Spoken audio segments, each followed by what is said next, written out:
Let me begin with a sentence that I have chosen from the project proposal that was submitted back in 2 years, which I believe that it encapsulates both the spirit and the strategic importance of our work in Opus. And this sentence goes that the pilots were the operational backbone of the Opus project, where theoretical reforms were put into practice, tested, and refined. Their success was critical to ensuring that the broader goals of aligning research assessment are met. Now, this actually laconically reflects our journey at the University of Cyprus over the past 2 years, as we took part in Opus as one of the designated pilot institution. And as a mid-sized research-intensive university, UCY, University of Cyprus, faced both the challenge and the opportunity of translating aspirational reform into functional change. Now, our efforts were implemented with the KIOS Research and Innovation Centre of Excellence, which is the largest information communication technology research center in Cyprus.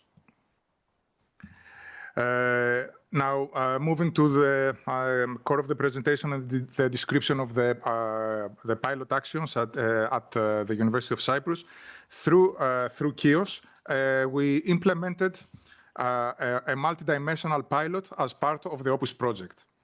The pilot was framed as an opportunity not only to contribute to European-wide research assessment reform, but also to test internally how open science principles could be gradually institutionalized in a research-intensive environment. The focus was on developing a contextualized, evidence-based and action-oriented plan aligned with the university's broader research strategy and, of course, the Opus objectives. Now, at the heart of the University of Cyprus pilot was a defined cohort of 12 early career KIOS researchers, one of whom is actually sitting right next to me, Marios Kyriakou, to whom I will be giving the floor for a very, very quick reference to the metrics and the indicators for the number lovers of the audience. Now, the steps outlined in this slide actually illustrate a structured and collaborative approach to preparing for the pilot implementation, ensuring that key roles, criteria, and internal consensus was established early on. The pilot's ambition was to create a microcosm of institutional change. The UCY pilot was, of course, based on the Opus RAF framework. I have used the old version of it. I must say that I really love the new depiction and the new infographic that was shown before by Gareth. Now, out of the 4 dimensions, our pilot involved the research category, and it included actions relevant to all 5 assessment categories: policy, resources, repository, infrastructure, awareness raising, and training. More specifically, under the research category, we chose to focus on the subcategories of data, software, and publications, and of course, their corresponding indicator groups. Now, starting with the policy interventions, our first step was to organize a kickoff meeting with the KIOS Open Science Committee to establish a shared vision and commitment. A significant milestone was the identification and commitment of the 12 early career researchers that I have mentioned before, which was our core pilot group, the cohort. We also reviewed and identified existing institutional procedures that required amendments to better align with open science principle and to better, of course, facilitate the implementation of the pilot. To reinforce institutional backing, we also held a key meeting with the leadership team of the University of Cyprus, securing their support to the work that would be done in the context of the pilot. An important initiative was also the adaptation of the Personal Career Development Plan, PCDP, forms to include explicit references to open science practices.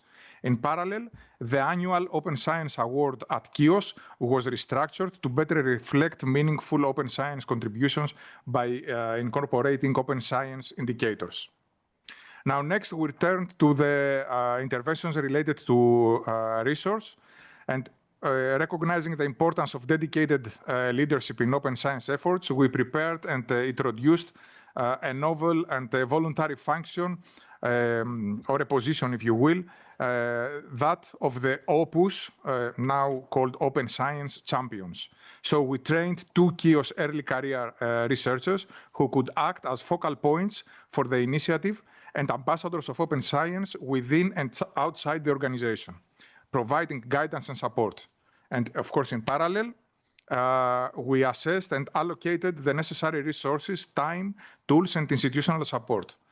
The Open Science Champions also underwent a specifically tailored training program to which I will return in a while.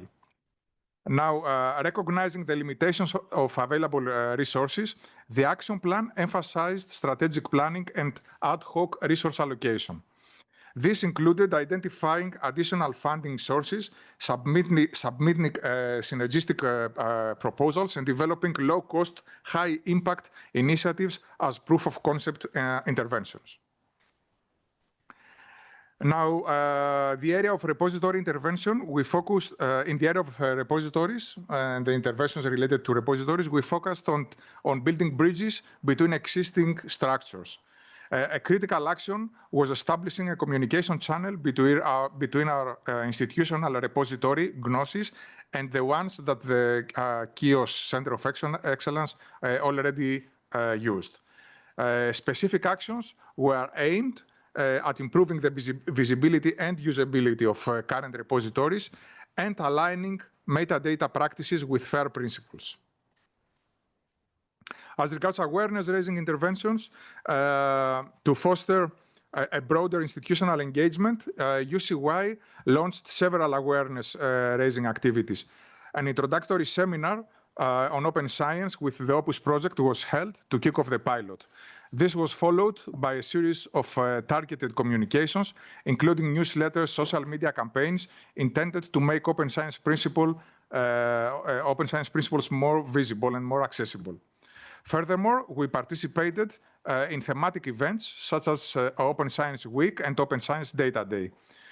These campaigns also gave us the opportunity to demystify open science for non-research staff and administrative stakeholders. Now, as regards training and capacity building, we developed a comprehensive intervention set of activities. This began with the introductory seminar, followed by targeted training on tools and repositories. Then we had the workshop on the Open Science Champions. This trained the trainer intervention focused on strengthening communication and soft skills through interactive role-play scenarios. The training focused on strengthening these scenarios stimulated conversations with academic colleagues in various positions and with differing predispositions towards open science, aiming to prepare participants to navigate in this diverse perspectives more effectively. Our final training focused on developing an open science narrative CV. Of course, we also encourage participation in other relevant trainings organized by different stakeholders of the ecosystem, such as the UFE Open Science Program, the online seminars and workshops that was held from November 24 to January 25. Now, at this point, I would like to give the floor to Marios for a very brief information on the metrics. Hello. Thank you for giving us the opportunity to join this very interesting project and present our results. As you can see here, we had for the indicator group publication drafting, we had set initial targets on month 6 for month 12 and and month 18, and it appears that we achieved our goals. Yeah, and also for the indicator data management, we achieved the target for the number of downloads and came close to the targets for the other metrics. And for software and development indicator, we greatly excited 2 of the 4 metrics. And so researchers become more familiar with open science tools, and we saw more active engagement in open practices. Overall, this was truly a valuable experience for us at KIOS Centre of Excellence.